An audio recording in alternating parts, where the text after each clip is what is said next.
తోడై ఉన్నాడు. దేవుడు తోడై ఉంటే అర్థం ఏంటో తెలుసా? అగాధ జలాలో పడి నడిచి వెళ్ళినా సరే నీకు త్రోవ కలుగుతుంది. అది నిన్నేమి చేయజాలో.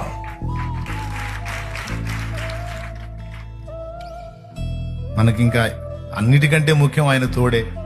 ఆ మాట చెప్పేసాడు, నన్ను ప్రేమించు వారికి నేను తోడుగా ఉంటాను. ఉందా లేదా?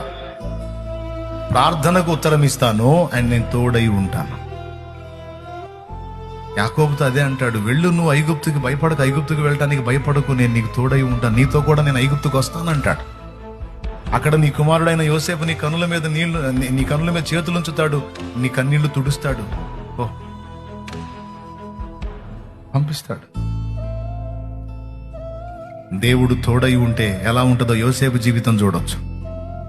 దేవుడు తోడై ఉంటే ఎలా ఉంటుందో యోసేపు జీవితం చూడొచ్చు. అడుగడుగునా శ్రమలు, కానీ శ్రమలన్నీ మెట్లు.